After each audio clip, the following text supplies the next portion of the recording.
कुछ बहुत जरूरी बातों पर विचार करने को हम यहाँ इकट्ठा हुए। मेरे ख्याल में नहीं थी ये बात कि जो मैं कह रहा हूं एक एक व्यक्ति से उसके प्रचार की भी कभी कोई जरूरत पड़े। इस संबंध में सोचा भी नहीं था। मुझे जो आनंदपूर्ण प्रतीत होता है और लगता है कि किसी के काम आ सकेगा, वो मैं इन लोगों से अब मेरी जितनी सामर्थ्य और शक्ति है उतना कहता हूं। लेकिन जैसे जैसे मुझे ज्ञात हुआ और सैकड़ों लोगों के संपर्क में आने का मौका मिला, तो मुझे ये दिखाई पड़ना शुरू हुआ कि मेरी सीमाएं हैं और मैं कितना ही चाहूं तो भी उन सारे लोगों तक अपनी बात नहीं पहुंचा सकता हूं जिनको उसकी जरूरत है। और जरूरत बहुत है और बहुत लोगों को। पूरा देश ही, पूरी पृथ्वी ही कुछ बातों के लिए अत्यंत गहरे रूप से प्यासी और पीड़ित है। पूरी पृथ्वी को छोड़ भी दें तो इस देश में भी एक आध्यात्मिक संकट की, एक स्पिरिचुअल क्राइसिस की स्थिति है। पुराने सारे मूल्य खंडित हो गए हैं। पुराने सारे मूल्यों का आदर और सम्मान विलीन हो गया है। नए किसी मूल्य की कोई स्थापना नहीं हो सकी। आदमी बिल्कुल ऐसे खड़ा है जैसे उसे पता ही ना हो वो कहां जाए और क्या करे। ऐसी स्थिति में स्वाभाविक है कि मनुष्य का मन बहुत अशांत, बहुत पीड़ित, बहुत दुखी हो जाए। एक एक आदमी के पास इतना दुख है कि काश हम उसे खोल कर देख सकें उसके हृदय को, तो हम घबरा जाएंगे। जितने लोगों से मेरा संपर्क बढ़ा उतना ही मैं हैरान हुआ। आदमी जैसा ऊपर से दिखाई पड़ता है उससे ठीक उल्टा उसके भीतर है। उसकी मुस्कुराहटें झूठी हैं, उसकी खुशी झूठी है, उसके मनोरंजन झूठे हैं और उसके भीतर बहुत गहरा नर्क, बहुत अंधेरा, बहुत दुख और पीड़ा भरी है।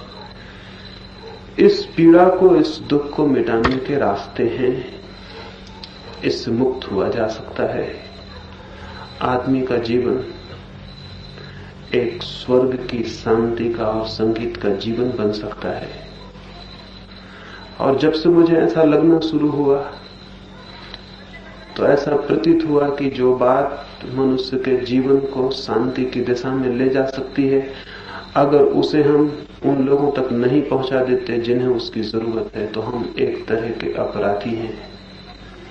हम भी जाने अनजाने कोई पाप कर रहे हैं।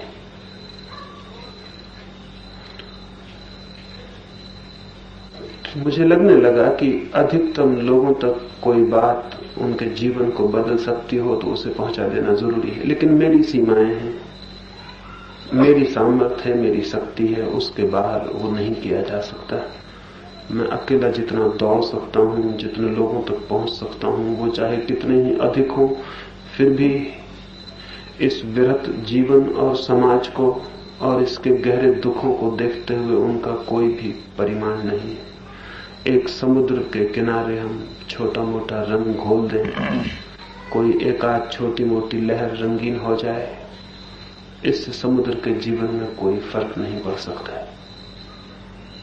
उस और बड़ा मजा यह है कि वो एक छोटी सी जो लहर थोड़ी सी रंगीन भी हो जाएगी, वो भी उस बड़े समुद्र में थोड़ी देर में खो जाने को है, उसका रंग भी खो जाने को। तो कैसे जीवन के इस बड़े सागर में दूर दूर तक शांति के रंग फेंके जा सके, उस संबंध में ही विचार करने को हम यहाँ इकट्ठे हुए हैं। इसके साथ ही ये भी मुझे दिखाई पड़ता है कि जो आदमी केवल अपनी ही शांति में उत्सुक हो जाता है, वो आदमी कभी पूरे अर्थों में शांत नहीं हो सकता है। क्योंकि अशांत होने का एक कारण ये भी है केवल अपने आप में ही उत्सुक होना। मात्र अपने में ही उत्सुक होना, सेल्फ सेंटर्ड होना भी अशांति के बुनियादी कारणों में से एक है।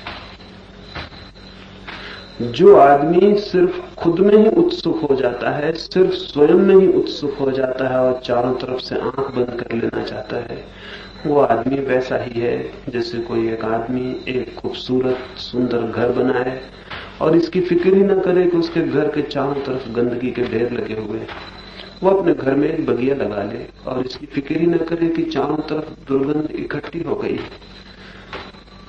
उसकी बगिया, उसके फूल, उसकी सुगंध बहुत काम नहीं आएंगे अगर चारों तरफ का सारा पड़ोस गंदा है। तो वो गंदगी उसके घर प्रवेश करेगी, उसके फूलों की सुगंध को भी डुबा देगी। मनुष्य को न केवल अपने में बल्कि अपने पड़ोस में भी उत्सुक होना जरूरी है। धार्मिक व्यक्ति मात्र अपने में ही उत्सुक नहीं होता बल्कि शेष सारे जीवन के प्रति भी आतुर होता है। ये भी मुझे प्रतीत होता है कि हम अपनी ही शांति के लिए उत्सुक हों ये पर्याप्त नहीं है। हमारे चारों तरफ जो जीवन है, जिससे हम अंतर संबंधित हैं, जिससे हम जुड़े हैं, उस जीवन में भी शांति की कोई हवाएं पहुंच सके, इसके लिए भी हमारी उत्सुकता जरूरी है। और जो व्यक्ति अपने चारों तरफ के जीवन को भी शांति की दिशा में ले जाने के लिए प्यासा हो जाएगा, वो पाएगा कि चाहे वो दूसरों को शांत कर पाया हो या न कर पाया हो, लेकिन दूसरों को शांत करने के महत्वपूर्ण प्रयास में वो स्वयं जरूर ही शांत हुआ है।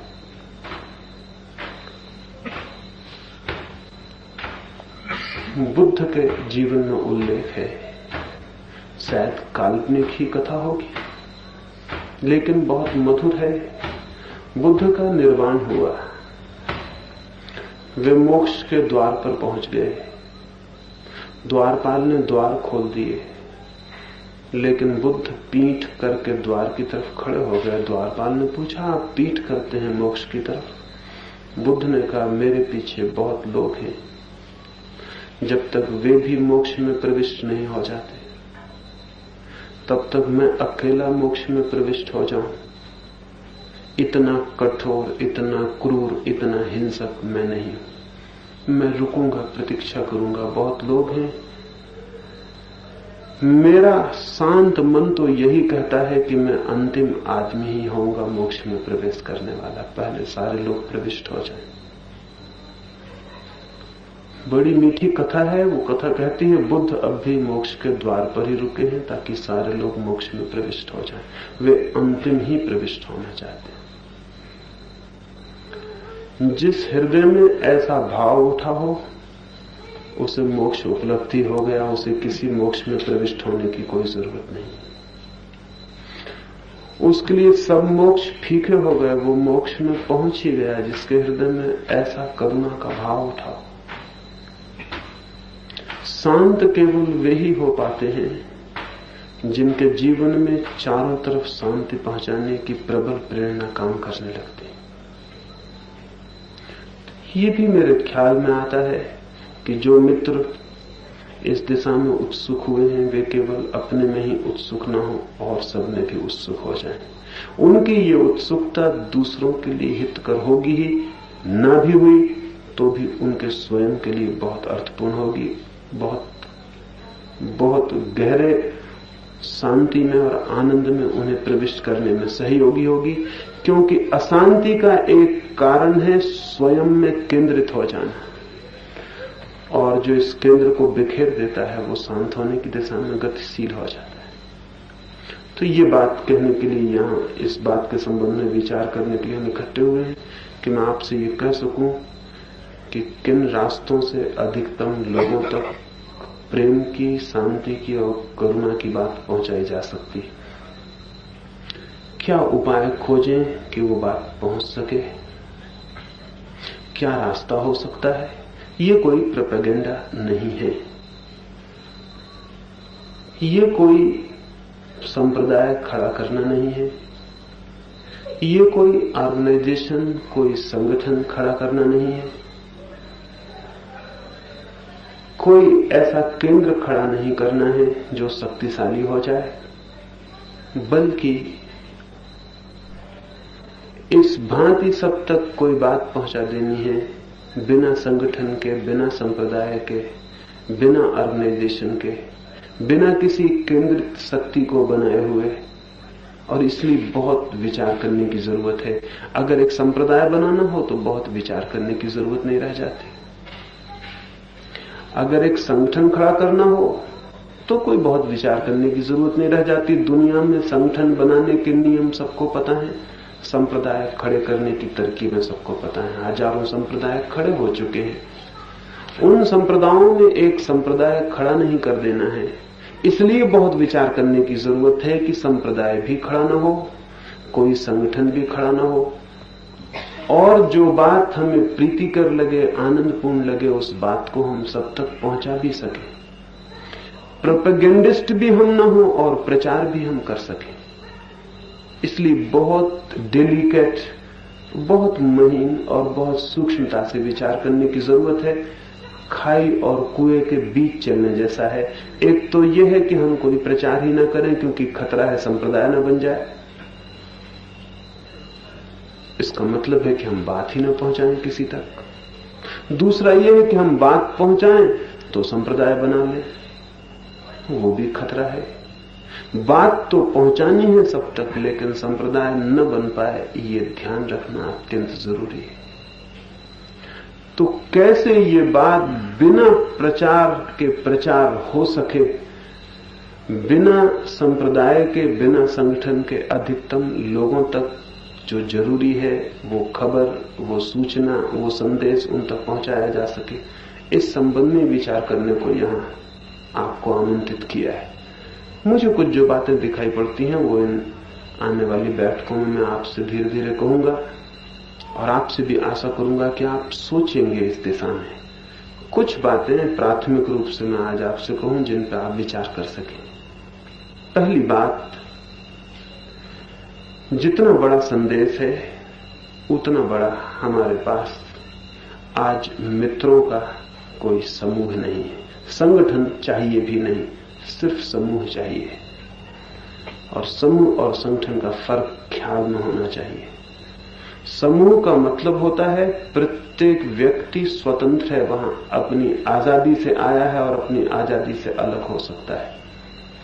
समूह का मतलब है प्रत्येक व्यक्ति दूसरे व्यक्ति के बराबर है, कोई नीचा और ऊपर नहीं है, कोई पदाधिकारी नहीं है, कोई अनुयायी नहीं है, कोई नेता नहीं है। समूह का अर्थ है मित्रों का एक समूह बनाना है, एक संगठन नहीं, क्योंकि संगठन में फिर पदाधिकारी होते हैं, ऊपर नीचे आदमी होते हैं, और संगठन का अपना एक जाल होता है, एक हायरार्की होती है, नीचे से ऊपर तक सीढ़ियां और पद होते हैं, और फिर उनके साथ आई हुई पॉलिटिक्स होती है, राजनीति होती है।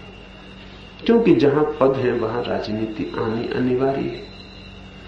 जो पदों पर होते हैं वो भयभीत हो जाते हैं कि उन्हें कोई पदों से अलग ना कर दे। जो पद पर नहीं होते वो उत्सुक होते हैं कि हम पद पर कैसे पहुंच जाएं। तो एक अपना उपद्रव है संगठन का। हमें एक मित्रों का समूह बनाना है, कोई संगठन नहीं बनाना है। समूह में प्रत्येक व्यक्ति बराबर है, समान मूल्य का है। कोई पदाधिकारी नहीं है, कोई आदृत नहीं है, कोई नीचा नहीं है, कोई ऊंचा नहीं है, और प्रत्येक व्यक्ति सिर्फ अपने प्रेम के कारण वहां आया है। प्रेम के अतिरिक्त उसके ऊपर न कोई आदेश है जिन्हें उसे मानना है, न कोई प्रतिज्ञाएं हैं जिन्हें उसे पूरी करना है, न कोई व्रत नियम है जिनके अंतर्गत उसे बंधना है। सिर्फ उसका प्रेम और उसकी व्यक्तिगत स्वतंत्रता से सम्मिलित हुआ है वो, और जिस क्षण चाहे उसी क्षण अलग हो जा सकता है।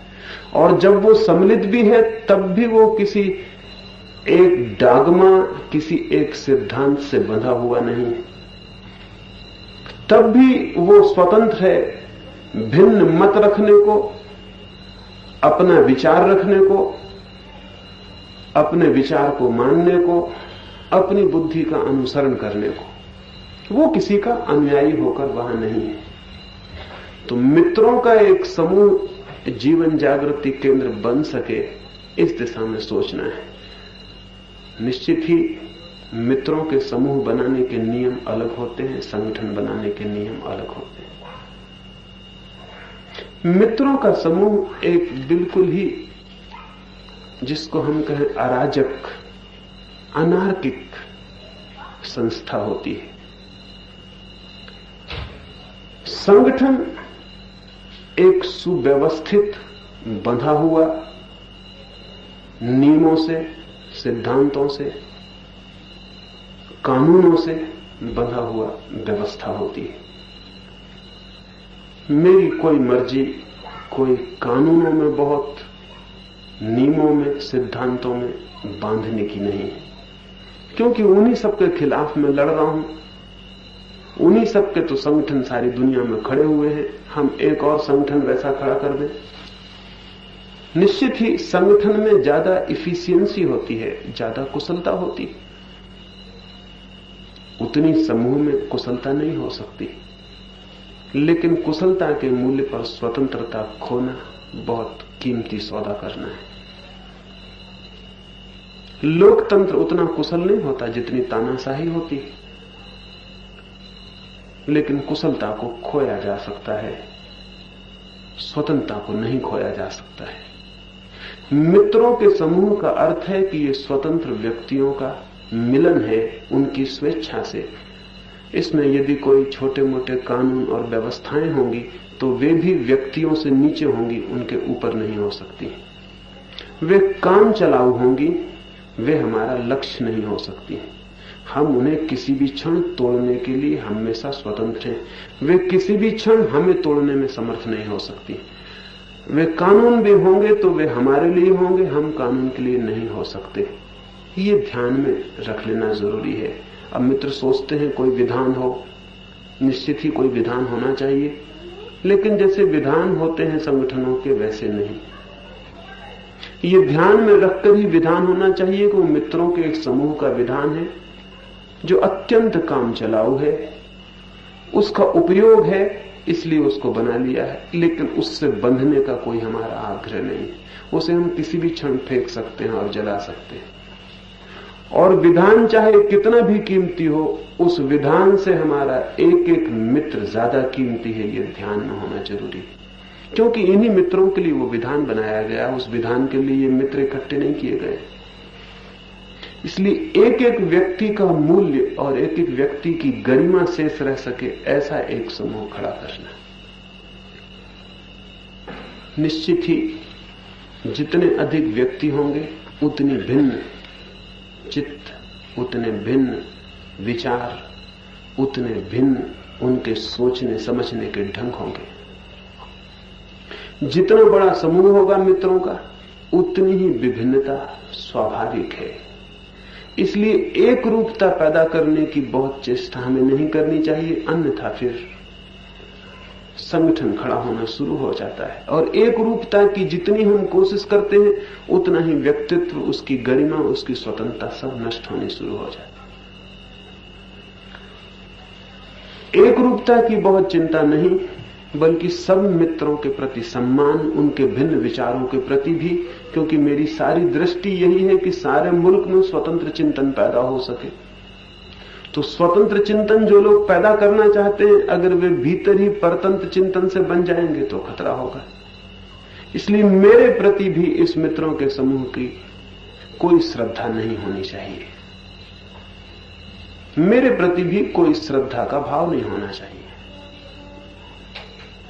मेरे प्रति भी विचार का और विवेक का भाव होना चाहिए। मैं जो कहता हूं वो ठीक लगता हो, प्रीतिकर मालूम होता हो, उपयोगी मालूम होता हो, तो उसे लोगों तक पहुंचा देना है। मैं कहता हूं इसलिए पहुंचा देना है, ऐसी भूल में नहीं पड़ जाना चाहिए। व्यक्ति के केंद्र पर भी मित्रों का समूह निर्भर नहीं होना चाहिए कि एक व्यक्ति पूजा का केंद्र बन जाए, मैं या कोई भी दूसरा। न हमारी कोई पूजा है, न हम किसी के अनुयायी हैं, न हमारा कोई नेता है। हमें तो सामूहिक रूप से एक विचार, एक संदेश प्रीतिकर लगता है। ऐसा लगता है कि अधिकतम लोगों तक पहुंच जाए तो उनका मंगल होगा, इसलिए हम मित्र इकट्ठे हुए हैं और उसको पहुंचा देना चाहते हैं। तो पहली बात यह है कि संगठन के संबंध में थोड़ा विचार करेंगे। संगठन हमें नहीं बनाना है, एक मित्रों का समूह भर बनाना है, और इन दोनों के बीच जो बारीक भेद है वो समझने की कोशिश करेंगे। और हर एक मित्र का यह कर्तव्य होगा कि वो संगठन बनने से बचा सके संस्था को। ये मेरे अकेले के हाथ में नहीं है, मैं कह सकता हूं, लेकिन ये मेरे अकेले के हाथ में नहीं है। और बहुत सजग हम न रहे तो यह खतरा है कि यह संगठन बन जाए।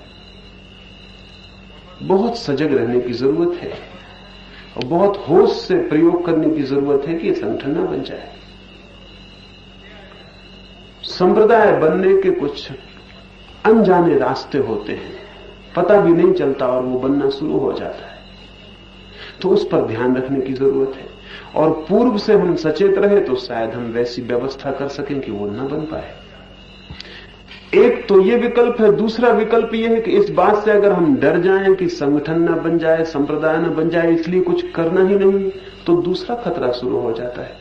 फिर कुछ करना नहीं है तो जो बात पहुंचानी है उसे पहुंचाना असंभव है। तब फिर वो मेरे अकेले कंधों पर रह जाती बात कि मैं जितना दौड़ सकूं उतना लोगों तक पहुंचा दूं। वो मैं करता रहूंगा, उससे कोई फर्क नहीं पड़ता है। लेकिन वही बात बहुत लोगों तक पहुंच सकती है। जितने अधिक मित्रों का सहयोग होगा उतने दूर तक पहुंच सकती है, उतनी सरलता से पहुंच सकती है। और आज इतनी सुविधाएं उपलब्ध की हैं विज्ञान ने, समाज की प्रगति ने, कि हम ना समझ होंगे कि उनका उपयोग न कर सके। हम गलती में होंगे अगर उनका उपयोग न कर सके। अब जैसे मैं यहां बोल रहा हूं,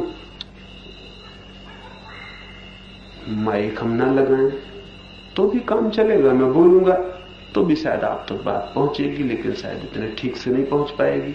अभी थोड़े हैं तो पहुंच भी जाए, ज्यादा भीड़ होगी तो नहीं पहुंच पाएगी। माइक का हम उपयोग कर रहे हैं तो वो दूर तक पहुंच रही है। आज तो इतने साधन उपलब्ध हुए हैं कि उन सबका उपयोग किया जाए तो एक व्यक्ति जीवन में उतना काम कर सकता है जितना बुद्ध या महावीर 25 जीवन में भी करना चाहते तो नहीं कर सकते थे। बुद्ध और महावीर की मजबूरी थी, जो उनके पास उपलब्ध थे साधन, उनका उपयोग करके जितना उन्होंने श्रम किया वो बहुत है। लेकिन अगर वैसा ही श्रम आज के जमाने में किसी से करवाया जाए तो निपट नासमझी होगी। आज तो बहुत साधन सुलभ हैं, उन सबका उपयोग हो सकता है और एक आदमी जीवन में इतना काम कर सकता है जिसके लिए अगर वो 400 साल जिए और बिना साधन के मेहनत करे तो भी नहीं कर पाएगा। तो उन सारे साधनों का हम उपयोग कर सके, इसके लिए विचार करना जरूरी है। ये मेरे अकेले के बस की बात नहीं, उसके लिए बहुत मित्रों की जरूरत है, बहुत प्रकार के मित्रों की जरूरत है। कोई श्रम कर सकता है, कोई बुद्धि से विचार कर सकता है, कोई धन की व्यवस्था कर सकता है, कोई और तरह के जो जिसकी सूझ, जो जिसका व्यक्तित्व हो उस तरह से सहयोगी हो सकता है।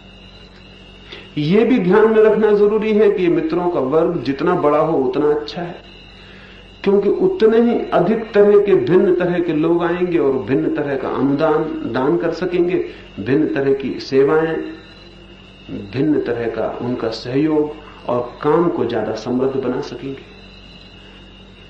अक्सर यह होता है कि मित्रों की सीमाएं तय हो जाती हैं।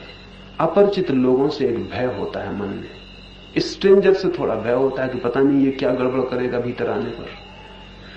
तो आम तौर से ये हो जाता है कि 10-25 मित्र जब कहीं इकट्ठे हो जाते हैं तो वो एक घेरा बना लेते हैं, फिर नए लोगों को भीतर आने में उनको थोड़ा डर होने लगता है।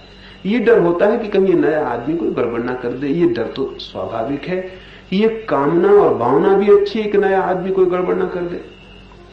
लेकिन एक नए आदमी से 25 पुराने आदमियों का डरना बड़ी कमजोरी की बात है। सोचना यह चाहिए कि एक नए आदमी को हम 25 बदलने की कोशिश करेंगे या एक नया आदमी हम 25 को बदल देगा। और अगर हम 25 इतने कमजोर हैं कि एक नया आदमी बदल देगा तो बदल ही देना चाहिए, इसमें हर्ज भी क्या है, इसमें बुराई भी क्या है। हमेशा यह होता है कि जब भी कोई वर्ग इकट्ठे होने शुरू होते हैं तो एक दायरा बन जाता है, फिर उस दायरे के बाहर के आदमी और उनके बीच में एक फासला हो जाता है। अनजाने होता है, कोई जान के ये नहीं करता है, ये मन के स्वाभाविक नियम है। अगर आप किसी अजनबी गांव में चले जाएं और आपके साथ 2-4 मित्र वहां हो, तो शायद आप उस अजनबी गांव में मित्र ही नहीं बनाएंगे। वो 2-4 मित्र के घेरे में ही आप घेरे रह जाएंगे और उससे बाहर नहीं निकलेंगे। मजबूरी आ जाए कि आप अकेले पड़ जाएं तो बात दूसरी, शायद आपको मित्र बनाना पड़े, नहीं तो आप मित्र नहीं बनाएंगे। तो हर समूह सीमित होने की प्रवृत्ति से भरा रहता है। टेंडेंसी होती है कि वो सीमित हो जाता है, और सीमा में एक तरह की सुरक्षा, सिक्योरिटी मालूम होती। सब परिचित है, सब ठीक है, जो हमें पसंद है वो सबको पसंद है। कोई अजनबी आदमी भीतर आए, नई बातें कहे, कोई उपद्रव करे, इसका भय छोड़ देना चाहिए। अगर काम को व्यापक और विराट बनाना हो तो इस बात का भय छोड़ देना चाहिए। फिक्र इस बात की करनी चाहिए कि हम इतने अकोमोडेटिव हों, हमारा हृदय इतना विस्तीर्ण हो, बाहें हमारी इतनी दूर तक फैलती हों कि विपरीत से विपरीत व्यक्ति को भी हम धीरे धीरे समायुक्त कर लेंगे। छोड़ेंगे हम एक को भी नहीं, जो हमसे बिल्कुल भिन्न है उसको भी हम अपने भीतर जगह बना लेंगे, और उसकी उपयोगिता भी खोज लेंगे कि वो हमारे किस काम में आ सके।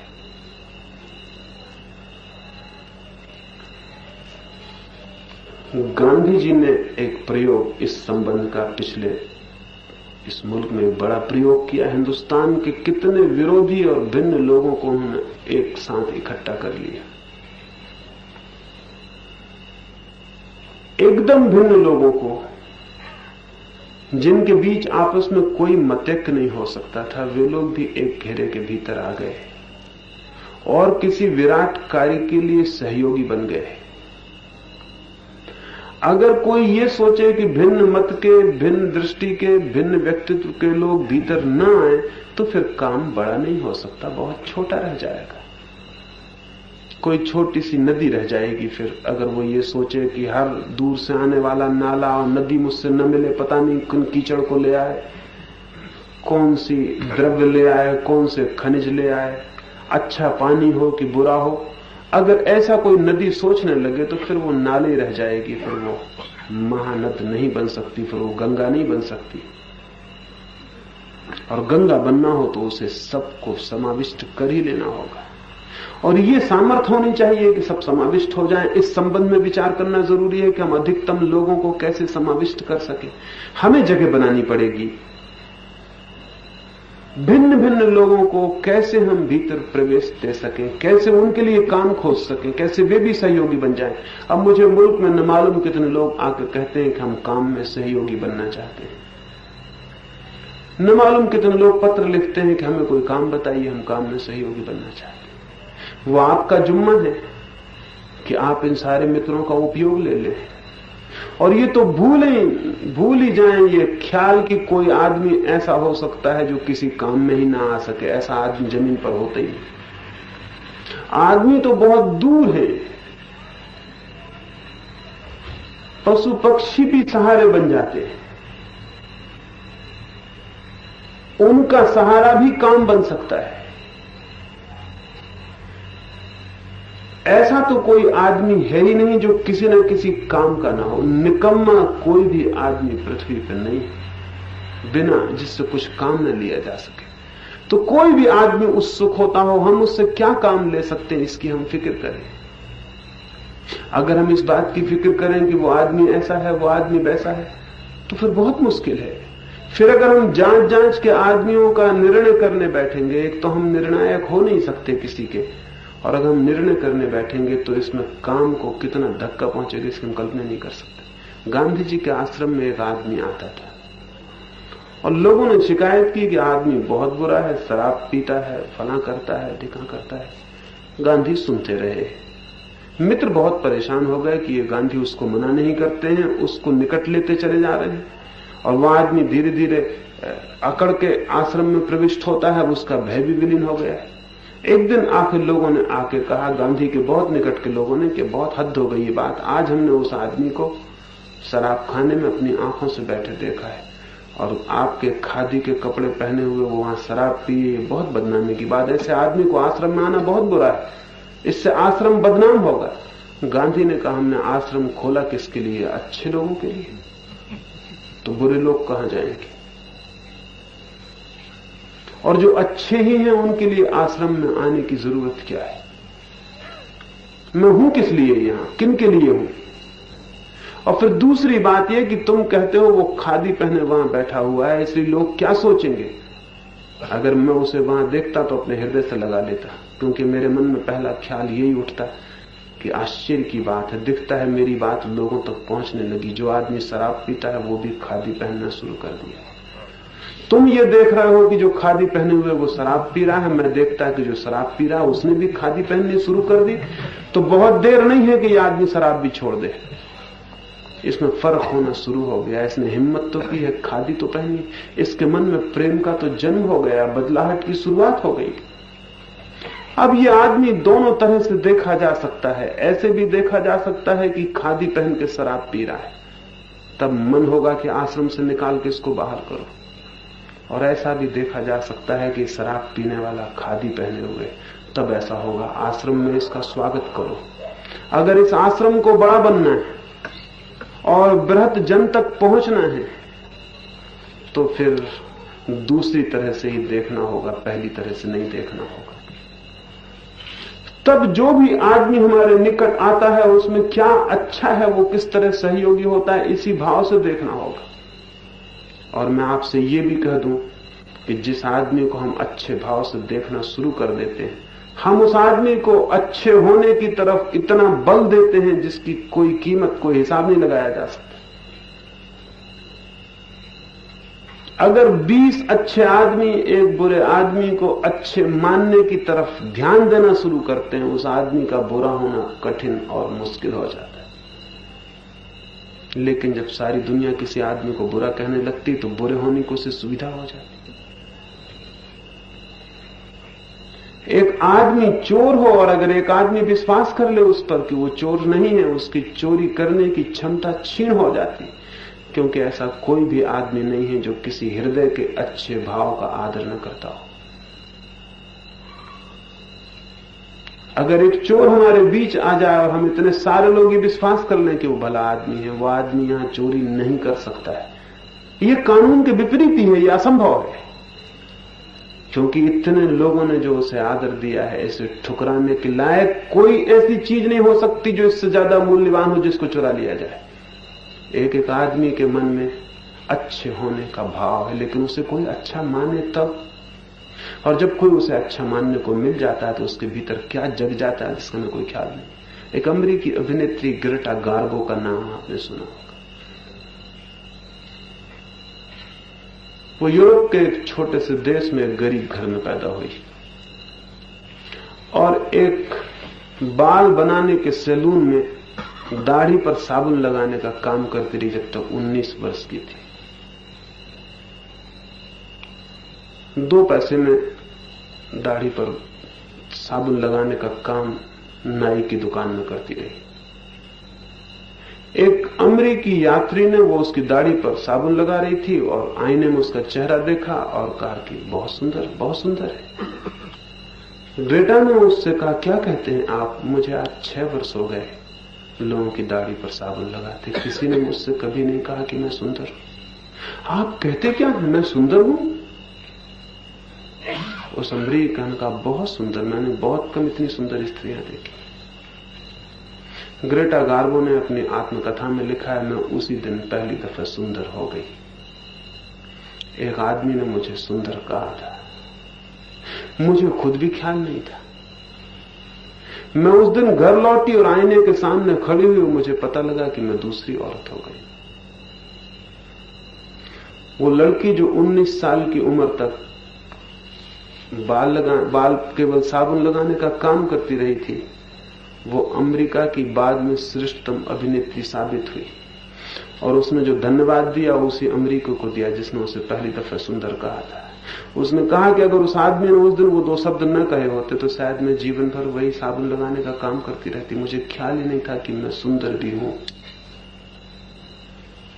और हो सकता है उस आदमी ने बिल्कुल ही सहज कहा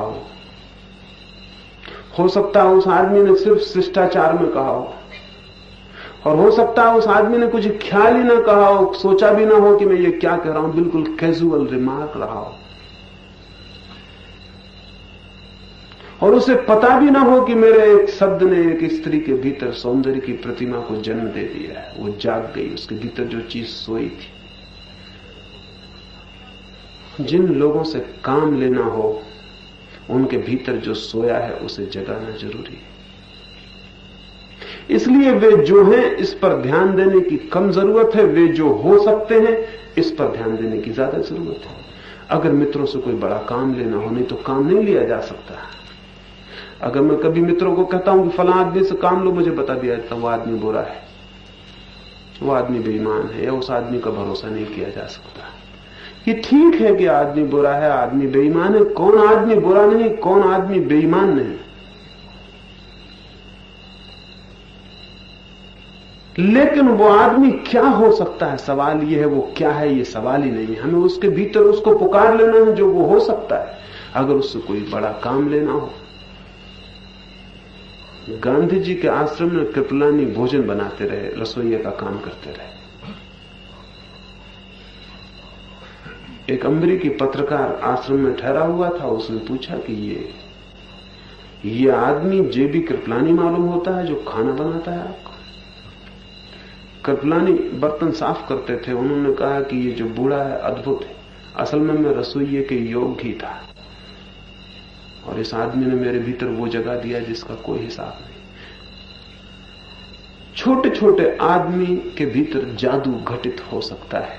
एक दफा हम उसे पुकारें और उसकी आत्मा में जो सोया है उसे निकट लाएं, उस पर विश्वास करें, उसके भीतर जो सोया है उसको आवाज दें, उसको चुनौती खड़ी करें, उसके भीतर बहुत कुछ निकल सकता है। और एक बड़े से बड़े आदमी को हम निराश कर सकते हैं। एक श्रेष्ठतम व्यक्ति को हम कह सकते हैं कि तुम कुछ भी नहीं हो, और अगर 10-5 दफा सब तरफ से उसे यही सुनाई पड़े कि वो कुछ भी नहीं है, तो निश्चित मानना वो कुछ भी नहीं हो जाएगा।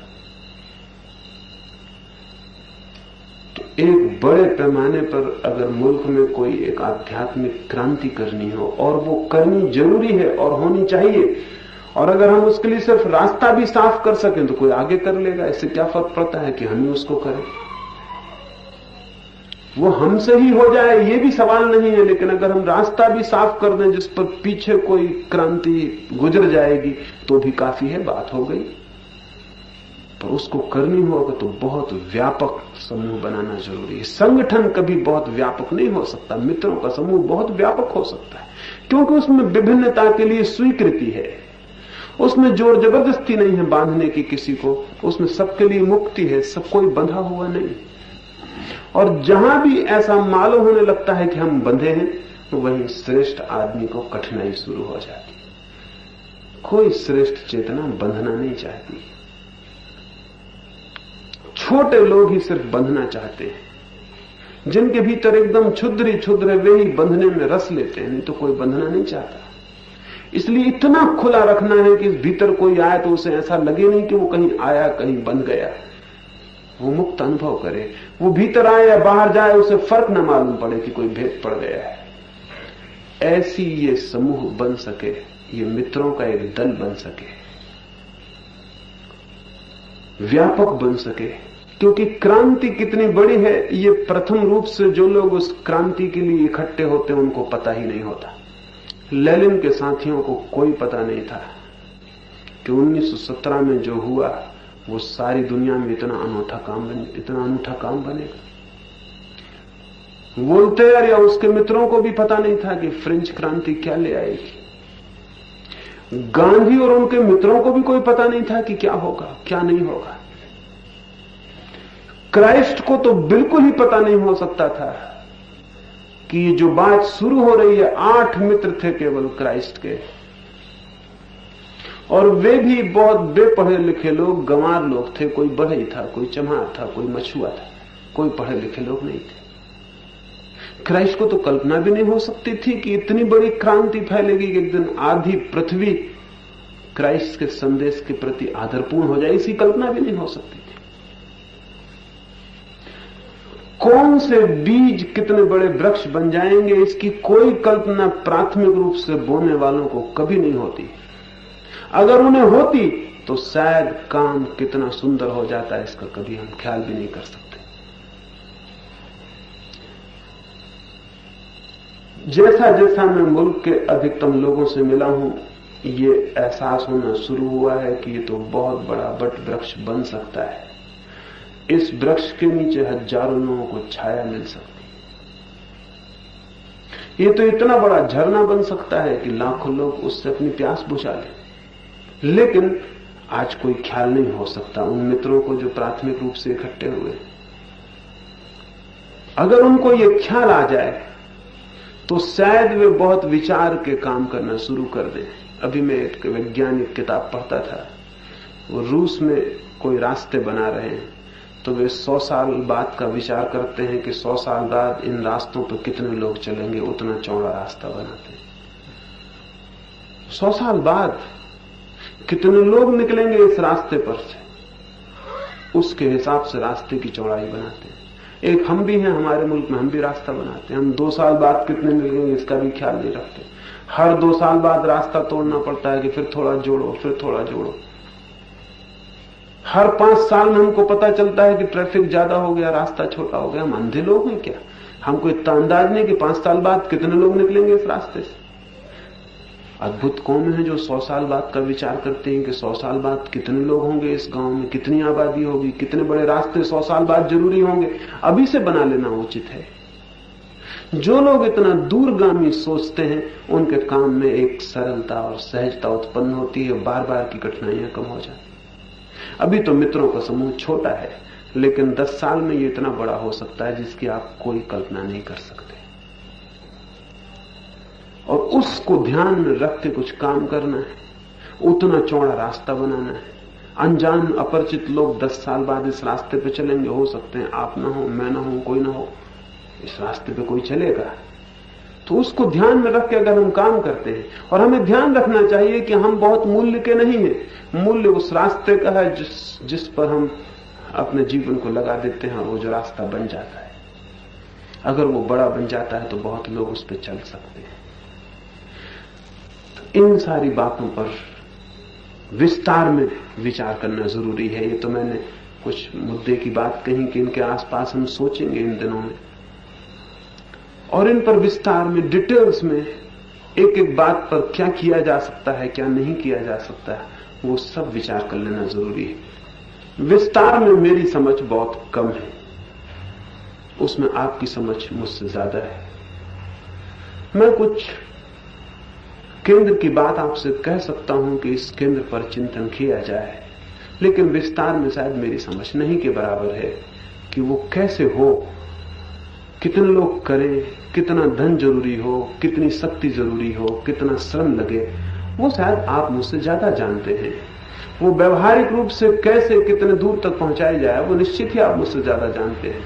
मुझे उसका काखागा भी पता नहीं, इसलिए सोचा कि मैं अपनी बात आपसे कह दूंगा और आपकी बात भी सुनूंगा, और उस बीच उन दोनों बातों के मेल से कुछ बन सकेगा। मैं आपको थोड़ी सी आकाश की बातें कह सकता हूं, लेकिन पृथ्वी की बातों का मुझे बहुत पता नहीं, और अकेले आकाश की बातों का कोई बहुत मूल्य नहीं होता। जड़ें तो जमीन में जानी पड़ती हैं, उन्हें तो पृथ्वी से पानी पाना पड़ता है, रस खींचना पड़ता है। तो आकाश में कैसे वृक्ष फैल सकता है, उसमें कैसे फूल आ सकते हैं, उनकी बात मैं करूंगा। जड़ों के संबंध में आप थोड़ा सोचना और स्मरण रखना कि फूल उतने महत्वपूर्ण नहीं है जितनी जड़ें महत्वपूर्ण हैं। फूल जड़ों पर ही निर्भर होते हैं। तो क्या हम इस काम के लिए कौन सी रूट्स, कौन सी जड़ें दे सकते हैं कि ये वृक्ष बड़ा हो सके? मैं अपना सारा श्रम, अपनी सारी शक्ति, वो बड़ा हो या ना हो तो भी दूंगा ही, दे ही रहा हूं। वो मेरे लिए कोई काम नहीं, मेरा आनंद है। उसमें कोई संगी साथी नहीं होगा तो कोई फर्क नहीं पड़ता, वो काम वैसे ही चलता रहेगा। लेकिन अगर उसमें संगी साथी हुए तो वो काम बहुत बड़ा हो सकता है, बहुत दूर तक पहुंच सकता है, अनेक लोगों तक पहुंच सकता है। इन थोड़ी सी बातों पर मैंने ये बात कही, इस पर आप थोड़ा सोचें डिटेल्स के लिए, वो विस्तार के लिए कि क्या हो सकता है, कैसे हो सकता है। बहुत खुले मन से सोचें और उस पर हम यहां विचार करें। कल सुबह हम आप सबके मत आमंत्रित हैं, उनको आप कहें, उन पर सोचें, कुछ निर्धारित करें ये तो छोटा शिविर लिया है, फिर ख्याल ये है कि पूरे मुल्क के जो मेरे मित्र हैं जो इस काम में उत्सुक हुए उन सबका एक शिविर हो।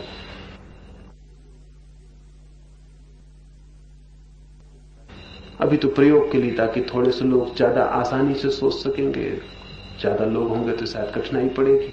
तो हम सोचे फिर एक बड़ा शिविर हो जिसमें पूरे मुल्क से मित्र इकट्ठे हो जाएं। उनका आपस में भी मिलना जरूरी है, उनके एक दूसरे से पहचान होनी भी जरूरी है। वे अपने अपनी जगह पर काम कर रहे हैं, उनके काम के लिए आपके सहयोग और सद्भावनाएं जरूरी है। वे वहां अकेले न मालूम पड़े, उन्हें ऐसा लगे कि और भी मित्र हैं पूरे मुल्क में, वे कहीं अकेले नहीं खड़े हुए हैं, कोई साथी उनके हैं।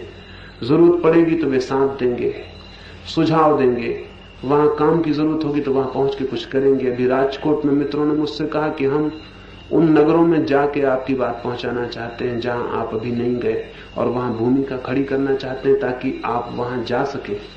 ये बात जरूरी हो गई। मैं एक नए नगर में जाता हूं, 10-25, 100, 200, 1500 लोग सुनते हैं। अगर वहां भूमिका बन सके पहले से तो वहां 10,000 लोग सुन सकते हैं, 50,000 लोग सुन सकते हैं। तो जगह जगह मित्र अलग अलग सुझाव देते हैं, उनके सुझाव महत्वपूर्ण हैं, उपयोग के हैं। वो सारे मित्र पीछे इकट्ठे हों और विचार कर सकें, उसके लिए भी हम इससे भूमिका बन जाएगी। तो अभी तो और ज्यादा नहीं कहूंगा, फिर विस्तार में कल सुबह से हम बात शुरू करेंगे। और आप यहां सुनने नहीं आए हैं, ये ध्यान में रहे। ये कोई मेरी चर्चाओं के लिए आयोजन नहीं है। ये मैंने जो इतनी बात भी की वो इसीलिए ताकि आप बोल सकें, ये मेरा बोलना नहीं है, ताकि आप विचार कर सकें। और सामूहिक विचार से और सामूहिक चिंतन से कुछ निष्पत्तियां हम लें इन 2 दिनों में, इस तरफ ख्याल है, ताकि हम कुछ निश्चित निष्कर्ष लेके चल सकें और उन पर कुछ काम हो सके। बस।